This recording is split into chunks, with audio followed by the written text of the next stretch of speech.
ಗೋಹತ್ಯೆ ಆರೋಪಿಯ ಬಿಡುಗಡೆಗೆ ವಿರೋಧಿಸಿ ಹಾಸನ ನಗರ ಪೊಲೀಸ್ ಠಾಣೆ ಎದುರು ಶ್ರೀರಾಮ ಸೇನೆಯಿಂದ ದಿಢೀರ್ ಪ್ರತಿಭಟನೆ ನಡೆಸಲಾಗಿದೆ. ರಾತ್ರೋರಾತ್ರಿ ಶ್ರೀರಾಮ ಸೇನೆ ಕಾರ್ಯಕರ್ತರು ಪ್ರತಿಭಟನೆ ನಡೆಸಿ ಆಕ್ರೋಶ ಹೊರಹಾಕಿದ್ರು. ನಿನ್ನೆ ಗೋಹತ್ಯೆ ಮಾಡಿ ಚರ್ಮ ಸಾಗಾಟ ಮಾಡ್ತಾ ಇದ್ದವನನ್ನ ಹಿಡಿದು ಶ್ರೀರಾಮ ಸೇನೆ ಕಾರ್ಯಕರ್ತರು ವಾಹನದ ಸಮೇತ ಪೊಲೀಸರಿಗೆ ಒಪ್ಪಿಸಿದ್ರು. ಆದರೆ ಇಂದು ಪೊಲೀಸರು ಸ್ಟೇಷನ್ ಬೇಲ್ ನೀಡಿ ಮನೆಗೆ ಕಳುಹಿಸಿದ್ದಾರೆ ಅಂತ ಆರೋಪಿಸಿ ಪ್ರತಿಭಟಿಸಿದ್ದಾರೆ. ಭತ್ತದ ಮೇವಿನ ಬಣವೆಗಳಿಗೆ ಏಕಾಏಕಿ ಬೆಂಕಿ ತಗುಲಿ ಅಗ್ನಿಗಾಹುತಿಯಾದ ಘಟನೆ ರಾಯಚೂರಿನ ಮಾನ್ವಿ ತಾಲೂಕಿನ ಬೈಲಮರ್ಚೇಡ್ ಗ್ರಾಮದಲ್ಲಿ ನಡೆದಿದೆ. ಈ ಭಯಾನಕ ಬೆಂಕಿ ಅನಾಹುತದಲ್ಲಿ ಕೂದಲಳಿಯ ಅಂತರದಲ್ಲಿ ಜಾನುವಾರುಗಳು ಪ್ರಾಣಾಪಾಯದಿಂದ ಪಾರಾಗಿದೆ. ಸ್ಥಳೀಯರು ಕಿರುಚಾಡಿದ್ರಿಂದ ಬಣವೆಗಳ ಪಕ್ಕದಲ್ಲಿ ಕಟ್ಟಲಾಗಿದ್ದ ಜಾನುವಾರುಗಳನ್ನು ರೈತರು ಕೂಡಲೇ ರಕ್ಷಣೆ ಮಾಡಿದ್ದಾರೆ. ರೈತ ಬಸವರಾಜ್ ಹಾಗೂ ಚಂದ್ರ ಅನ್ನೂರಿಗೆ ಸೇರಿದ ಸುಮಾರು 20 ಎಕರೆ ಜಮೀನಿನ 2 ದೊಡ್ಡ ಪ್ರಮಾಣದ ಮೇವಿನ ಬಣವೆಗಳು ಸುಟ್ಟು ಕರಕಲಾಗಿದೆ. ಈ ಮೇವು ಸುಮಾರು 4 ಲಕ್ಷ ಮೌಲ್ಯದಾಗಿದ್ದು ಅಗ್ನಿಶಾಮಕ ದಳ ಸಿಬ್ಬಂದಿ ಬೆಂಕಿ ನಂದಿಸಿದ್ದಾರೆ. ಮಂಡ್ಯದ ಕೆಆರ್ಪೇಟೆಯಲ್ಲಿ ಚಿರತೆಗಳ ಉಪಟಳ ಮುಂದುವರೆದಿದೆ. ಚಿರತೆಯನ್ನ ಸೆರೆ ಹಿಡಿಯದ ಅರಣ್ಯ ಇಲಾಖೆ ವಿರುದ್ಧ ರೈತರು ಆಕ್ರೋಶ ಹೊರಹಾಕಿದ್ದಾರೆ. ಚಿರತೆ ದಾಳಿಗೆ ಗಾಯಗೊಂಡ ಮೇಕೆಯೊಂದಿಗೆ ಅರಣ್ಯ ಕಚೇರಿ ಮುಂದೆ ಪ್ರತಿಭಟನೆ ನಡೆಸಿದ್ದು ವನ್ಯಜೀವಿಗಳ ಉಪಟಳದಿಂದ ಶಾಶ್ವತ ಪರಿಹಾರಕ್ಕೆ ಆಗ್ರಹಿಸಿದ್ದಾರೆ.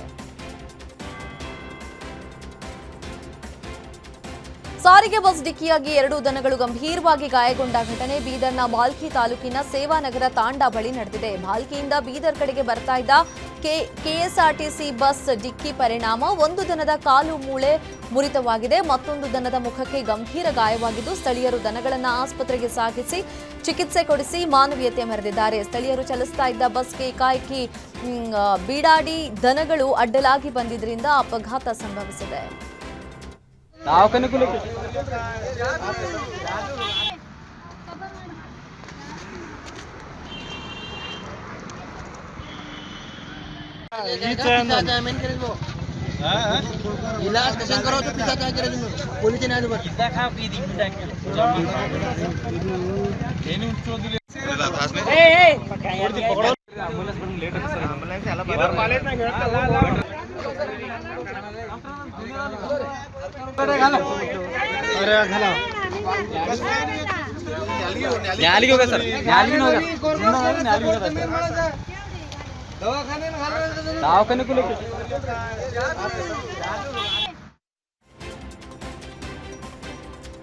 ಇದ್ದಕ್ಕಿದ್ದಂತೆ 12 ಕುರಿಗಳು ಕುಸಿದು ಬಿದ್ದು ಸಾವನ್ನಪ್ಪಿರೋ ಘಟನೆ ಕೋಲಾರ ಜಿಲ್ಲೆ ಮುಳಬಾಗಿಲು ತಾಲೂಕು ಬಾಪುರಹಳ್ಳಿ ಗ್ರಾಮದಲ್ಲಿ ನಡೆದಿದೆ. ರೈತ ಮಹಿಳೆ ನಾರಾಯಣಮ್ಮ ಎಂಬುವರಿಗೆ ಸೇರಿದ ಕುರಿಗಳು ಅನಾರೋಗ್ಯದಿಂದ ಸಾವನ್ನಪ್ಪಿವೆ. ಸ್ಥಳಕ್ಕೆ ಪಶುಸಂಗೋಪನಾ ಇಲಾಖೆ ಅಧಿಕಾರಿಗಳು ಭೇಟಿ ನೀಡಿ ಪರಿಶೀಲನೆ ನಡೆಸಿದ್ದಾರೆ. ಸರ್ಕಾರದಿಂದ ಸೂಕ್ತ ಪರಿಹಾರ ನೀಡುವಂತೆ ರೈತ ಮಹಿಳೆಯ ಮನವಿ ಮಾಡಿಕೊಂಡಿದ್ದಾರೆ. ಚಾಮರಾಜನಗರ ತಾಲೂಕಿನ ನಂಜದೇವನಪುರ ಗ್ರಾಮದಲ್ಲಿ ಒಟ್ಟಿಗೆ 5 ಹುಲಿಗಳ ಓಡಾಟ ಕಂಡು ಸ್ಥಳೀಯರು ಬೆಚ್ಚಿ ಬಿದ್ದಿದ್ದಾರೆ. ಗ್ರಾಮದ ಕುಮಾರಸ್ವಾಮಿ ಎಂಬುವರ ಜಮೀನಿನ ಸಿಸಿಟಿವಿಯಲ್ಲಿ ಹುಲಿಗಳ ಓಡಾಟದ ದೃಶ್ಯ ಸೆರೆಯಾಗಿದ್ದು ಸ್ಥಳೀಯರು ಜೀವ ಭಯದಲ್ಲಿದ್ದಾರೆ. ಆಂಧ್ರದ ಅನಂತಪುರ ಬಳಿ ಭೀಕರ ಅಪಘಾತ ಸಂಭವಿಸಿ ಕರ್ನಾಟಕದ 2 ಸ್ಥಳದಲ್ಲೇ ಮೃತಪಟ್ಟಿದ್ದಾರೆ. ರಾಷ್ಟ್ರೀಯ ಹೆದ್ದಾರಿಯ ಅನಂತಪುರ ಜಿಲ್ಲೆಯ ಪಾಮಿಡಿ ಬಳಿ ಘಟನೆ ನಡೆದಿದ್ದು ನಿಂತಿದ್ದ ವಾಹನಕ್ಕೆ ಕಾರು ಡಿಕ್ಕಿ ಹೊಡೆದ ಪರಿಣಾಮ ಅನಾಹುತ ಸಂಭವಿಸಿದೆ. ವೃದ್ಧ ವೆಂಕಟೇಶ್ ಆಚಾರಿ ಹಾಗೂ ಆತನ ಪತ್ನಿ ಗೀತಾ ಮೃತ ದುರ್ದೈವಿಗಳು. ಮೃತರು ಚಿಕ್ಕಬಳ್ಳಾಪುರ ತಾಲೂಕಿನ ಗವಿಗಾನಹಳ್ಳಿ ಗ್ರಾಮದವರು. ಗವಿಗಾನಹಳ್ಳಿ ಗ್ರಾಮದ ವಿಷ್ಣು ಭಗವಾನ್ ಹಾಗೂ ಆತನ ಪತ್ನಿ ಅಕ್ಷಿತಾ ಡ್ರೈವರ್ ನರಸಿಂಹಮೂರ್ತಿಗೆ ಗಂಭೀರ ಗಾಯವಾಗಿದೆ. ಗಾಯಾಳುಗಳನ್ನು ಅನಂತಪುರ ಜಿಲ್ಲಾ ಸಾರ್ವಜನಿಕ ಆಸ್ಪತ್ರೆಗೆ ದಾಖಲಿಸಲಾಗಿದೆ.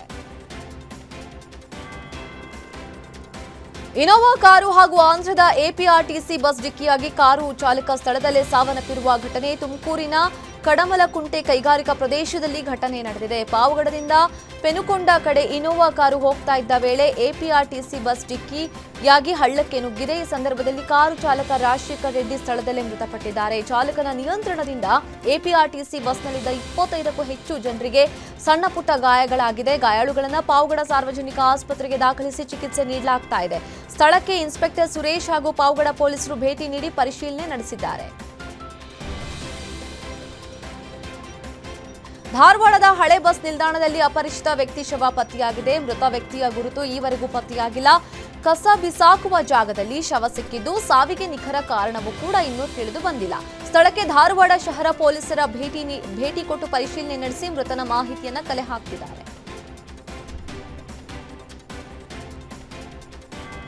ಚಾಲೆಂಜಿಂಗ್ ಸ್ಟಾರ್ ದರ್ಶನ್ ಅಭಿನಯದ ಡೆವಿಲ್ ಚಿತ್ರ 2ನೇ ವಾರಕ್ಕೆ ಕಾಲಿಟ್ಟಿದೆ. ಹೀಗಾಗಿ ದರ್ಶನ್ ಪತ್ನಿ ವಿಜಯಲಕ್ಷ್ಮಿ ಇಂದು ಮಂಡ್ಯದ ಮಹಾವೀರ ಚಿತ್ರಮಂದಿರಕ್ಕೆ ಭೇಟಿ ಕೊಟ್ಟಿದ್ದಾರೆ. ವಿಜಯಲಕ್ಷ್ಮಿ ಬರ್ತಾ ಇದ್ದಂತೆ ಡಿ ಬಾಸ್ಗೆ ಜೈಕಾರ ಕೇಳಿಬಂತು. ವಿಜಯಲಕ್ಷ್ಮಿಯನ್ನ ಅದ್ಧೂರಿಯಾಗಿ ಬರಮಾಡಿಕೊಂಡ ಮಂಡ್ಯ ಜನ ಅರಿಶಿನ ಕುಂಕುಮ ಬಾಗಿನ ಕೊಟ್ಟರು. ಅಭಿಮಾನಿಗಳ ಅಭಿಮಾನ ಕಂಡು ವಿಜಯಲಕ್ಷ್ಮಿ ಭಾವುಕರಾದ್ರು. ಡೆವಿಲ್ ಯಶಸ್ವಿಗೆ ಅಭಿಮಾನಿಗಳ ಈ ಅಭಿಮಾನ ಸಾಕು, ನಿಮ್ಮ ಈ ಅಭಿಮಾನದ ಶ್ರೀರಕ್ಷೆಯ ದರ್ಶನಗೆ ಬಲ ಅಂತ ಹೇಳಿದ್ರು. ಬಳಿಕ ಕಾರ್ಯಕ್ರಮ ಮುಗಿಸಿ ಧನ್ಯವಾದ ಹೇಳಿ ಹೊರಟರು.